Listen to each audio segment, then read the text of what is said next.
खुदा यीशु मसीह के ज़िंदा बाबरकत और जलाली नाम में आप सबको तहसीन और शिकाना का सलाम। खुदा आप सबको बड़ी बरकत दे।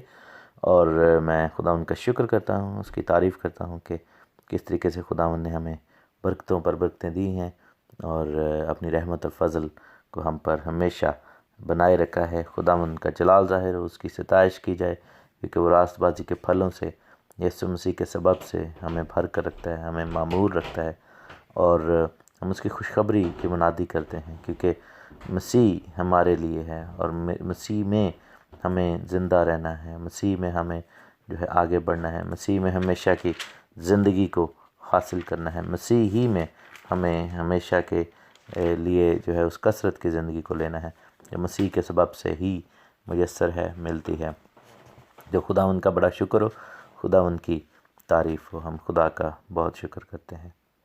कलाम मुक़द्दस में इफ़सियों के ख़त को हम स्टडी कर रहे हैं, 6ठे बाब के अंदर हैं और उसकी हम 14वीं आयत से आज पढ़ेंगे। कल हमने ये देखा कि हमें जो वेपन्स हैं, हथियार हैं, वो क्यों बांधने हैं, उसका रीज़न्स। और आज हमें जो है वो ये देखेंगे कि वो कहाँ बांधने हैं और उन हथियारों को, उन वेपन्स को जो है वो हथियार, वो वेपन्स कौन कौन से हमारे ज़ात के कौन से हिस्सों को कवर करते हैं। लिखा है कि पास सच्चाई से अपनी कमर कस के और रास्तबाजी का बख्तर लगाकर और पाँव में सुलह की खुशखबरी की तैयारी के जूते पहनकर और इन सब के साथ ईमान की सिपर लगाकर कायम रहो, जिससे तुम उस शरीर के सब जलते हुए तीरों को बुझा सको। और नजात का खूद और रूह की तलवार जो खुदा का कलाम है ले लो, और हर वक्त और हर तरह से रूह में दुआ और मिन्नत करते रहो और इसी गर्ज से जागते रहो कि सब मुकद्दसों के वास्ते बेला नागा दुआ किया करो। तो खुदा का बंदा यहाँ पर जो वेपन्स गिनवा रहा है, आप ये नोट करेंगे कि वो सर के हेलमेट से लेकर पाँव के अंदर सुलह की खुशखबरी के जूतों तक की कवरेज है। इन वेपन्स को खुदावंद का बंदा जो है वो बड़ी डिटेल से हमें बताता है और हम इस बात को बड़ी डिटेल से लेते हैं कि ये वेपन्स जो हैं, जो खुदावंद ने हमें दिए हैं, वो हमारी ज़ात के हर हिस्से को कवर करते हैं। हमारी ज़ात की ऊंचाई, गहराई, लंबाई, चौड़ाई, हर एक चीज़ को कवर करते हैं। और यही बात शुरू में कही गई कि यीशु मसीह के कद के अंदाज़ा के मुआफ़िक हमें बढ़ना है। इन वेपन्स की डिटेल्स अगर आपने जाननी है तो आपको मैं इनकरेज करूँगा कि यूट्यूब और फेसबुक पे जाएं और एडवांस स्पिरिचुअल वॉरफेयर वेपन्स की जो सीरीज़ है उसको आप सर्च करें, देखें। मेरा नाम साथ सर्च कर सकते हैं, क्योंकि अभी मैं बारहा इन वेपन्स की डिटेल में जा चुका हूँ। सो आपसे गुजारिश है कि अगर आप थोड़ी सी खोज करना चाहते हैं तो आप इसके बारे में ज़रूर खोज करें। ये हथियार जो हैं ये हमारी रोज़मर्रा ज़िंदगी से ताल्लुक़ रखते हैं। ये हथियार जो हैं ये उन एरियाज़ को प्रोटेक्ट करते हैं जो एरियाज़ करप्ट हो सकते हैं। ये हथियार उन चीज़ों को, उन एरियाज़ को प्रोटेक्ट करते हैं जिनको इब्लीस भी अपने लिए इस्तेमाल कर सकता है या जिनको इब्लीस अपने लिए चाहता है, जो आपकी ज़िंदगी के हिस्से हैं। इब्लीस चाहता है कि वो इन एरियाज़ पर कब्ज़ा करे, लेकिन आपको जो है रूह, बदन और जान में तीनों लेवल्स पर इन एरियाज़ को अपने प्रोटेक्ट करना होगा। इनको खुदावंद यीशु मसीह के हवाले करना होगा, पाक रूह के सामने सबमिट करना होगा और खुदावंद यीशु मसीह को अपना राजा, अपना बादशाह और अपनी ज़िंदगी का मालिक डिक्लेयर करना होगा। क्योंकि जब तक हम ऐसा नहीं करेंगे, जब तक हम ये नहीं कहेंगे कि खुदावंद ज़िंदा खुदा मेरा मालिक है और मैं हर एक चीज़ खुदावंद के हवाले करता हूँ या करती हूँ, तब तक जो है वो आपकी ज़िंदगी में मुकम्मल कामयाबी और फ़तह नहीं होगी। क्योंकि मकसद क्या है, आपको याद रखना चाहिए, मकसद ये है कि आप एक फ़तहमंद मसीही ज़िंदगी गुजारें। सिर्फ़ मसीही ज़िंदगी नहीं, सिर्फ़ ज़िंदगी नहीं, क्योंकि बहुत सारे लोग दुनिया में ज़िंदगी गुजार रहे हैं और बहुत सारे मसीही ज़िंदगी टाइप गुजारे हैं, लेकिन फ़तहमंद मसीही ज़िंदगी गुजारना ये एक ईमानदार जो है उसकी मिराज है, उसको ये हुक्म है, उसको ऐसा करना चाहिए, क्योंकि उसके पास ये प्रिविलेज है, उसके पास ये अवेलेबिलिटी है। और खुदावंद यीशु मसीह नासरी के वसीला से, यीशु नासरी के लहू के वसीला से, यीशु के मुर्दों में से जी उठने के वसीला से और कुदरत के वसीला से जो खुदावंद यीशु मसीह नासरी के पास है, क्योंकि हर नाम से आला है वो खुदावंद का नाम, तो उनकी इस क़ुव्वत और ताकत की वजह से, उनके इस इख्तियार की वजह से हमें भी ये चीज़ मुयस्सर है कि हम फ़तहमंद मसीही ज़िंदगी बसर करें, अपनी ज़िंदगी से खुदावंद को जलाल दें। पर लिखा है कि सच्चाई से अपनी कमर कस के, कमर का जो एरिया है वो तैयारी को ज़ाहिर करता है मेरे अज़ीज़ों। कमर का जो एरिया है वो इस चीज़ को ज़ाहिर करता है कि we are not being lazy, क्योंकि जिनकी कमरें कसी होती, जैसे कलाम में लिखे ना कि तुम्हारी कमरें कसी रहें और तुम्हारे चिराग जलते रहें। आप ये देखें कि जब आजकल के दौर में जो लोग पहनते हैं कपड़े, उसमें बेल्ट जो है वो लगाई जाती है, और जो नीट कपड़े पहने जाते हैं जो बाहर जाने के लिए तैयार होके, तो उसमें बेल्ट लगाई जाती है। पुराने दौर में कमर बंद जो था वो पटका बांधा जाता था, ठीक है ना, तो सच्चाई का पटका। तो हमारी तैयारी में सच्चाई होनी चाहिए। और लोग जो हैं ढीले ढाले कपड़े कब पहनते थे? जब वो सोने के लिए तैयार हो जाते थे, जब वो अपने काम काज से पीछे हट जाते थे और कहते थे कि अब वक्त आ गया है कि अब हम आराम करें, और कमर का जो पटका था वो खोल दिया जाता था, क्योंकि अगर उस पटके के साथ सोया जाए तो आपको लेटने में बड़ी दुश्वारी होती है और वो आपको चुभता रहता है।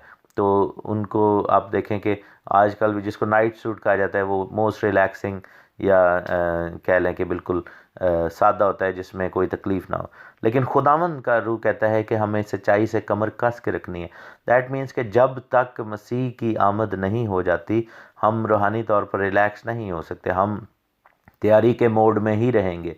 तुम्हारी कमरें कसी रहें, तुम्हारे चिराग जलते रहें, तुम्हारी कमरें बंदी रहें। ये खुदावंद का मैसेज है हम सब के लिए। खुदावंद यीशु मसीह नासरी के ख़ुद के अल्फाज हैं, और हमें तैयारी के मोड में रहना है और तैयारी के ही सेटअप में रहना है। जैसे रूथ को खुदावंद के बंदा बोएज़ ने कहा था कि तू खेत में ही रहना मेरे नौजवानों के साथ और काम करती रहना। तो हम खुदा का शुक्र करते हैं इस बात के लिए। कमर कसनी है, रास्तबाजी का बख्तर लगाना है। सो सच्चाई से तैयारी करनी है, यानी कि हमारी तैयारी में सिर्फ़ और सिर्फ सच्चाई हो, झूठ ना हो। हम झूठा दिखावा और झूठी तैयारी नहीं कर सकते, झूठा बनाव संगार नहीं, झूठी सजावटें नहीं कर सकते। दुल्हन जो है उसके कपड़ों के ऊपर हम वाइट पैचेस नहीं लगा सकते, क्योंकि वो दूर से पहचाने जाएंगे। वाकई तैयार कपड़े होने चाहिए, क्योंकि सफ़ेद रंग के ऊपर ज़रा सा भी धब्बा होगा नज़र आएगा। और रास्तबाजी यानी कि नेक कामों, खुदा के हुक्म के अंदर चलना, शरीयत को मान कर अपनी ज़िंदगी बसर करना, वो हमारा बख्तर है, क्योंकि वो हमारी हिफाजत करता है। बख्तर जो होता है वो आपकी शील्ड है, आपका जो है कवरिंग है। और हम चूँकि हमारी दीवार सॉलिड होगी जिसके पीछे हम खड़े हैं, और रास्तबाजी के काम जो हैं वो उनको झुटलाया नहीं जा सकता। और जैसा खुदा के कलाम में लिखा है कि मुकाशवा 19 बाब में, रेवलेशन चैप्टर 19 में, कि ये जो सफ़ेद कपड़े हैं दुल्हन को जो दिए गए, इससे मुराद मुकद्दसों के काम हैं और रास्तबाजी इससे मुराद है। तो रास्तबाजी क्या हमारे लिए करती है कि वो शील्ड का काम करती है, क्योंकि अगर हम नेक कामों में खड़े होंगे तो हमारे काम जो हैं वो उसमें लूप होल नहीं होगा, और इब्लीस हमारी ज़िंदगी के अंदर घुस नहीं सकेगा। तो बख्तर जो है हमारी प्रोटेक्शन जो है वो हमारी रास्तबाजी है। पाँव में सुलह की खुशखबरी की तैयारी के जूते, जैसा लिखा है कि वो मुसरफ बेटा था, उसको जूते पहनाए गए ताकि वो खुशखबरी दे सके, लोगों को बता सके।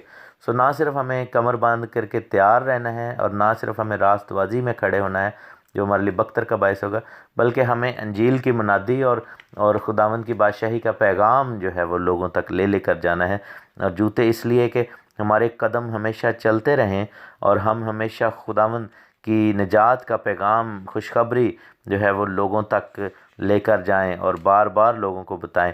हर वक्त हम जो हैं वो रेडी रहें और ज़ुबानें हमारी तैयार रहें कि कब, कहाँ, कैसे खुदावंद का रूह हमें गाइड करे और हमें इस्तेमाल करना शुरू कर दे। So availability is everything. You have to be available for the lord. अगर आप चाहते हैं कि आप खिदमत करें खुदावंद के लिए, तो आपको अवेलेबल होना पड़ेगा सबसे पहले खुदावंद के लिए। यू मस्ट बी अवेलेबल, क्योंकि अगर आप अवेलेबल ही नहीं हैं, अगर आप बिज़ी हैं बहुत ज़्यादा, अगर आप दुनिया की चीज़ों में पड़े हुए हैं, तो खुदावंद की खिदमत, जब खुदावंद आपको आवाज़ देगा, आप कहेंगे कि सॉरी खुदावंद, मेरे बैल जो है मैंने अभी लिए हैं उनको मैं सुधार रहा हूँ, मेरा फ़लाँ काम हो रहा है, मेरा फ़लाँ काम हो रहा है। जैसे हम तमसीलों में भी खुदावंद ने बताया कि मैंने ये काम किया, अभी मैंने कारोबार शुरू किया, अभी मैंने ब्याह किया है, अभी मैंने ये काम कर लिया। तो अवेलेबिलिटी नहीं है। और मैंने यही देखा है कि जब तक हम कमिटमेंट नहीं देते खुदावंद को, जब तक हम अपनी अवेलेबिलिटी नहीं देते, जब तक हम खुदावंद से ये नहीं कहते कि फरमा तेरा बंदा सुनता है, जब तक हम ये नहीं कहते कि हाँ खुदावंद मैं तेरी हुजूरी में हाज़िर हूँ, मुझे ले आए खुदावंद, और फिर हम मेक श्योर करें कि जब हमें आवाज़ आए, जब हमें पुकारा जाए, जब हमें कहा जाए, तो फिर हम लब्बैक कहें उस पर, और खुदावंद के काम के लिए खड़े हों, और खुदावंद के नाम के जलाल के लिए आगे बढ़ें, और तैयारी के जूते हमारे, यानी हम तैयार रहें हर वक्त, सुलह की खुशखबरी के को सुनाने के लिए तैयार रहें, हर वक्त हमारे मुंह पे खुदा का कलाम हो, तो फिर बात बनेगी। और लिखा है कि ईमान की सिपर लगाकर, हमारा ईमान जो है वो मजबूती है हमारी, और वो हमारे लिए वो गाइडेंस क्रिएट करता है, वो हमारे लिए एक शील्ड क्रिएट करता है जो हमारे हाथों में है, और उस सिपर को जो है हमने मजबूती से जो है अपने सामने रखना है। और खुदावंद के बारे में लिखा है कि खुदावंद हमारी ढाल और हमारी सिपर है, तो हमारा ईमान खुदावंद पर है, और हमारी ढाल और सिपर कौन है? खुदावंद हमारी ढाल है। He is my shield, he is my strength. खुदा का शुक्र और खुदावंद के नाम को जलाल मिले, ताकि शरीर के जलते हुए तीरों को बुझा सको। और जब जब इब्लीस आप पर हमला करेगा, the only defence you have is through faith, ईमान के वसीला से आप उसके खिलाफ गालिब आ सकेंगे। ईमान ही के वसीला से आप खुदावंद के नाम को जलाल देते हुए इब्लीस के तीरों को बुझा सकेंगे। और लिखा है कि नजात का खुद, यानी कि जो हेलमेट है जो हमारे सरों पे है, हमारा माइंडसेट जो है वो साल्वेशन वाला माइंडसेट होना चाहिए, सेव्ड पर्सन वाला माइंडसेट होना चाहिए, फतह वाला माइंडसेट होना चाहिए, मुर्दों में से जी उठा हुआ माइंडसेट होना चाहिए, ताकि हम जो हैं वो नजात को ले लेकर फिरें, और हमारा पहचान, हमारा जो है वो सोचें वो हों जो नजात वाली हैं, हमारी सोचें ऐसी हों कि हम निजात याफ्ता हैं, और हर चीज़ हमारे एक्शन से ये साबित हो कि हम निजात वाले हैं।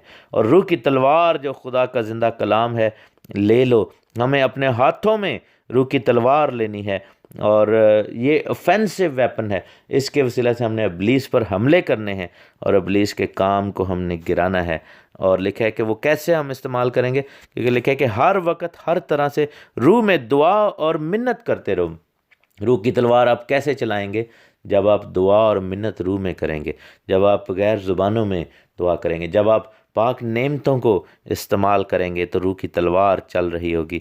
और लिखा है कि जागते रहो ताकि सब मुकद्दसों के वास्ते बिला नागा दुआ किया करो। मेरे लिए भी दुआ करो, उसने कहा, क्योंकि मुझे के बोलने के वक्त मुझे कलाम करने की तौफीक हो, जिससे मैं खुशखबरी के भेद को दिलेरी से ज़ाहिर करूँ। पौलुस रसूल ने अगेन हलीमी का सबूत दिया। इतना बड़ा स्कॉलर है, इतना बड़ा रैबाई है, इतना बड़ा जो है शरीयत का आलिम है, और कह रहे हैं कि मेरे लिए दुआ करो ताकि जब मैं कलाम सुनाऊँ तो मुझे जो है वो सुनाने की तौफीक हो, मुझे जो है खुदावंद इस्तेमाल करे, और ताकि मैं दिलेरी के साथ सुना सकूं। तो हम सब खादमों को, मेरे अज़ीज़ों, कलीसिया की दुआओं की ज़रूरत है, कलीसिया को खादमों की दुआओं की ज़रूरत है, हर एक को हर एक की दुआओं की ज़रूरत है। और लिखा है कि मैं खुशखबरी के भेद को दिलेरी से ज़ाहिर करूं, जिसके लिए ज़ंजीर से जकड़ा एलची हूँ, और उसको ऐसी दिलेरी से बयान करूं जैसा बयान करना मुझ पर फ़र्ज़ है। हालांकि पौलुस रसूल से ज़्यादा दिलेर आदमी कोई नहीं, लेकिन आप ये देखें कि वो भी कह रहे हैं कि मुझे और दिलेरी चाहिए। और फिर आखिर में खुदावंद का बंदा फ़ाइनल गुड बायस कह रहे हैं, और वो सलाम दुआ ले रहे हैं, और जो उधर के कुछ लोग हैं उनको ख़ास पैगाम दिया जा रहा है। जिस तरह पौलुस रसूल के स्टाइल है कि वो अपने ख़त को आगाज़ करते वक्त सलाम दुआ से शुरू करते हैं, और इख्तिताम जो है उसमें भी पौलुस रसूल जो हैं वो फ़ाइनल इस तरह के इंस्ट्रक्शंस देते हैं, और कहते हैं तुखकस को, जो प्यारा भाई और खुदावंद में दयानतदार खादम है, तुम्हें तुखकस जो प्यारा भाई और खुदावंद में दयानतदार खादम है, तुम्हें सब कुछ बता देगा, सब बातें बता देगा, ताकि तुम भी मेरे हाल से वाकिफ़ हो जाओ कि मैं किस तरह रहता हूँ।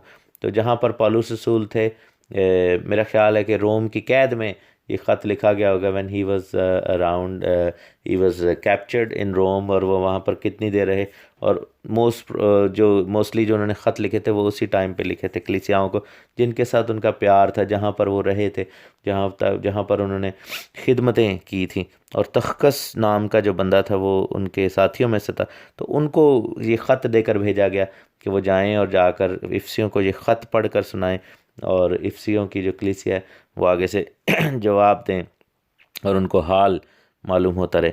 और लिखे कि उसको मैंने तुम्हारे पास इसी वास्ते भेजा है कि तुम हमारी हालत से वाकिफ़ हो जाओ और वो तुम्हारे दिलों को तसल्ली दे। पौलुस रसूल का ये पास्टोरल टच है। यहाँ पर खिदमत के अंदर हम देखते हैं कि पास्टोरल हार्ट है, एक काहिन का, एक चरवाहे का दिल है कि वो चूँकि वो भेड़ें उनकी हैं और उन्होंने उनको लीड किया खुदावन में, बहुत टाइम गुजारा उधर, तो वो उनको उनके दिल के बड़ा करीब हैं। और लिखा है कि खुदा बाप और खुदावन यीशु मसीह की तरफ से भाइयों को इत्मीनान हासिल हो और उनमें ईमान के साथ मोहब्बत हो जो हमारे खुदावन यीशु मसीह से लाजवाल मोहब्बत रखते हैं, उन सब पर फजल होता रहे। आप सब पर भी फजल होता रहे। आज हमने इफ्सियों की किताब को ख़त्म किया। खुदा ने बड़ी दलेरी के साथ, खुदा ने बड़ी डिटेल के साथ इस किताब के अंदर से जो मैसेजेस हैं हमें दिए हैं। सो हम खुदा का शुक्र करते हैं। हम बहुत जल्द नेक्स्ट वीक जो है एक और किताब का आगाज़ करेंगे और खुदावन के जलाल के लिए उसमें से सीखेंगे। खुदावन का शुक्र हो, आपको बहुत ज़्यादा मुबारक हो कि आपने हमने मिलकर एक और ख़ूबसूरत किताब की स्टडी जो है वो फिनिश की है। खुदावन यीशु मसीह नासी के नाम की तारीफ़ हो। आमीन।